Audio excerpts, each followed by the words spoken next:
बनारस हिंदू विश्वविद्यालय के कैंपस में सीएचएस के परीक्षा में सिवान की श्रेया ने विद्यालय में प्रथम स्थान और यूनिवर्सिटी में दूसरा स्थान लाकर सिवान जिले का नाम रोशन किया, जहां 40 सीटों के लिए 29,000 विद्यार्थियों ने परीक्षा दिया था। श्रेया का सपना आईपीएस बनने का है। श्रेया के टॉप आने पर परिवार में खुशी की लहर है। सरकार न्यूज़ लाइव।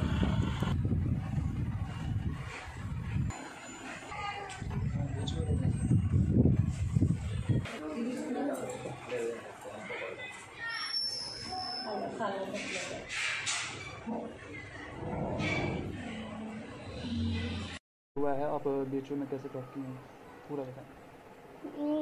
मैं हॉस्टल में रहती हूँ तो दिन रात मेहनत करके इसे पढ़ाई, लेकिन इसका मतलब ये नहीं है कि मैं सिर्फ पढ़ाई करती थी, मैं उसके साथ खेल कूद भी करती थी और अपने भरोसे पर भरोसा करती थी कि हाँ मैं कर सकती हूँ और पढ़ती थी। तो फिर एग्ज़ाम दी तो फिर इसका ये किसमें टॉप किया है, कितने मार्क्स है? 99.21% थी मेरे क्लास की फर्स्ट। बीएचयू के स्कूल के टॉपर हैं? बीएचयू के 6 क्लास की टॉपर हूँ और ऐसे मेरा सेकंड पोजीशन है। 8 क्लास की दी है कोई, उन्होंने फर्स्ट किया है। ये एग्जाम कहाँ हुआ था और हमारे स्कूल में ही हुई थी। कहाँ हुआ था? हमारे स्कूल के 8 क्लास में हुई, वो बनारस में हुई थी। अपने स्कूल में बचपन से आप पढ़ाई की हैं, कैसा लगा है बचपन में पढ़ने से? पढ़ाई किस तरह से पढ़ाई करती थी, मनोरंजन की तरह करती थी कि टेंशन से पढ़ती थी? नहीं, मनोरंजन जैसे पढ़ती थी।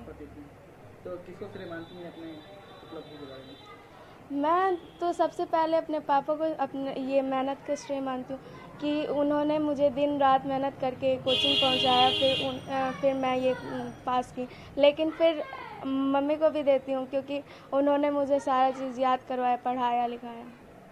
क्या बनना चाहती हैं, क्या आपका सपना है? आईएएस ऑफिसर बनना चाहती हूँ। आईएएस ऑफिसर बनके क्या करेंगे? आईएएस ऑफिसर बनकर दुनिया की तरक्की के लिए जो भी चीज़ चाहिए वो मैं उन्हें प्रदान करूँगी। जैसे कि किसी लड़की को मैं पढ़ाना चाहूँगी, कोई भी लड़की हो या लड़की को शिक्षा प्रदान करना चाहूँगी। सारी चीज़ें। आपका नाम बता दो। श्रेया सर। बड़ी बात है और बहुत खुशी की भी बात है कि सिवान जैसे छोटे शहर से शुरुआत की पढ़ाई करके और बनारस जैसे बीएचयू वाले स्कूल में जा कर के और उसने पहले ही साल में सफलता प्राप्त की। और इसमें इसके केवल खुद का ही श्रेय नहीं है, इसके मदर और फादर मतलब माता पिता दोनों का ही श्रेय है, क्योंकि ये मेरी भतीजी है और हम जब देखते थे सुबह अंधेरे में ही अपने भाई को बाइक से ले जाते हुए, उस ठंड में भी अपनी बेटी और बच्चों के लिए ये अपनी नींद को खराब करके और ले करके जाते थे। पढ़ते तो बच्चे हैं और पढ़ाई और पास तो होते हैं बच्चे, लेकिन सही मायने में पढ़ाई पेरेंट्स ही करते हैं, मैं यही कहूँगी। और लोगों को क्या मैसेज देना चाहेंगे? बहुत जो परिवार हैं वो लड़कियों को नहीं पढ़ाना चाहते, वो चाहते कि जल्द से उसको शादी के बंधन में बांध दिया जाए, उन लोगों को क्या मैसेज देना चाहेंगे? मैसेज यही देना चाहेंगे कि जब तक लड़कियां नहीं पढ़ेंगी समाज नहीं सुधरेगा, क्योंकि अगर लड़कियां पढ़ेंगी तो परिवार सुधरेगा और परिवार उन्हीं के मतलब लड़कियों के बदौलत ही परिवार खड़ा होता है। अगर औरतें और महिलाएं और लड़कियां शुरू से ही अगर पेरेंट्स थोड़ा ध्यान दें, समाज के लोग ध्यान दें कि बच्चियों को भी पढ़ाना आवश्यक है, तो ये आगे चल के देश के लिए बहुत तरक्की का बात होगा। मैं प्रीति सर्राफ।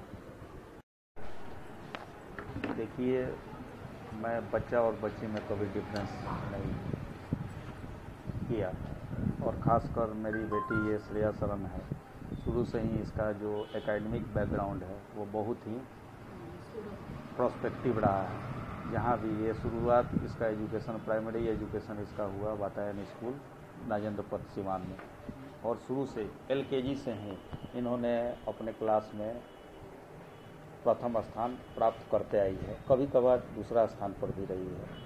और मैंने जब इसको पढ़ा रहा था तो मैं देखा कि मेरी बच्ची कुछ कर सकती है।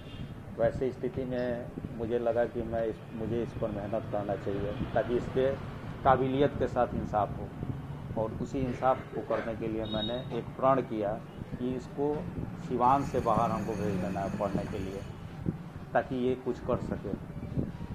इस दरमियान हमारी मुलाकात एक महादेवा में सर हैं वीरेंद्र प्रसाद, जो नवोदय का कोचिंग चलाते हैं, CSS का कोचिंग चलाते हैं, और उनके जो शेड्यूल है वो बहुत ही तगड़ा है। सुबह 5 बजे से वो कोचिंग शुरू कर देते हैं और 6 बजे ख़त्म कर देते हैं। तो हम चूँकि व्यवसायी वर्ग से हैं, तो ऐसी स्थिति में हम लोगों का जीवन दैनिक दिनचर्या जो होती है वो बड़ा ही आराम तलब होती है।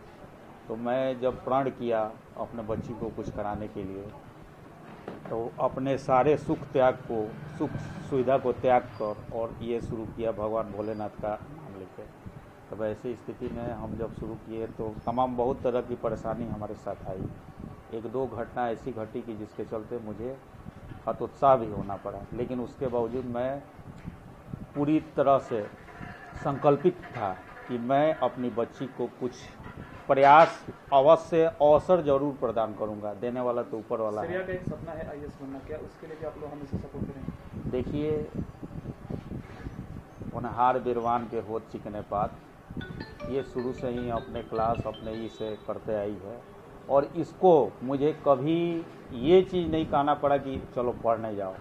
ये अपने प्रति इतनी ज़्यादा ऑनेस्ट लड़की है कि ये शुरू से ही अपने पढ़ाई के प्रति सजग रही है, और सजगता के साथ साथ सारा combination different colours of life जो होता है वो सारा चीज़ इसमें इस लड़की में अवेलेबल है, उपलब्ध है। जिसे कोई भी समस्या को ये कभी भी बड़ा समस्या नहीं लेती है, इजीली रिलैक्स माइंड से, ठंडा दिमाग से किसी समस्या का समाधान करती है। पढ़ना है तो पढ़ना है, सोना है तो सोना है, खाना है तो खाना है, इस सिद्धांत के तहत करती है। और वैसे स्थिति में मैं एक और अपने सिवान के सारे जो भी व्यवसायी वर्ग हैं और सिवान की सारी जनता के, सारी फादर के, सारी लड़की के पिता लोग से ये आग्रह करना चाहता हूँ, और ख़ासकर अपने व्यवसायी वर्ग के लोगों से आग्रह करना चाहता हूँ कि हम लोगों के अंदर काबिलियत है, अपने बच्चियों को अंदर काबिलियत है और उसको हम लोग पहचानते भी हैं, लेकिन अपने मेहनत नहीं करने के चलते उनकी जो काबिलियत है, जो उनकी एबिलिटी है, उसको दबा दिया जाता है, जिसका ये प्रत्यक्ष प्रमाण है। मैं एक छोटा सा व्यवसायी वर्ग से हूँ, व्यवसाय करता हूँ, सोने चांदी की छोटी सी दुकान है। वैसे स्थिति में हमने प्रण दृढ़ संकल्प किया, और संकल्पित होने के साथ साथ मैं उसका पूरा कर्म किया, और ये कर्म का ही नतीजा है और मेरी बेटी की काबिलियत का नतीजा है कि मैंने तो एक स्टेप वहाँ पार कर लिया कि 19,000 लड़कियों के बीच में हम लोगों ने अपना एक स्थान, 40 सीट में से एक स्थान ले लिया। दूसरा, ये इस चीज़ को पूरी तरह से 100% सही साबित करते हुए श्रेया शरण ने एक और काम कर दिया कि उसमें सबसे टॉप किया, और आगे हमको जो वो कर रही है उसके लिए मैं भी दृढ़ संकल्पित हूँ। उसके लिए मैं कभी भी किसी भी हालात में पीछे हटने वाला नहीं हूँ। भोलेनाथ हमारी स्वास्थ्य को ठीक रखें, हमारे मानसिक स्थिति को ठीक रखें, हमारी सामाजिक स्थिति को ठीक रखें, तो मैं अपने से उठा नहीं डरूँगा। रमेश कुमार। बहुत ही ज़्यादा गर्व है। वो कैसा गर्व महसूस कर रही हैं अपनी बेटी को? बहुत ही ज़्यादा, क्योंकि ये शुरू से ही पढ़ने में अच्छी थी। हम ये चाहते थे कि ये अच्छे स्कूल में ही जाए, CHS में जाए, और उसमें गई और ये अपना सबसे ऊंचा स्थान पाई। और इनके दादा भी एजुकेटेड फैमिली से ही लोग शुरू से ही रहा है, पढ़ाई पे ज़्यादा ध्यान दिया है लोग इन्होंने। तो लगता है खानदान पर नाम रोशन बेटी करेगी आपकी? हाँ, करेगी। अपना नाम? हाँ, मोहिता वर्मा मेरा नाम है।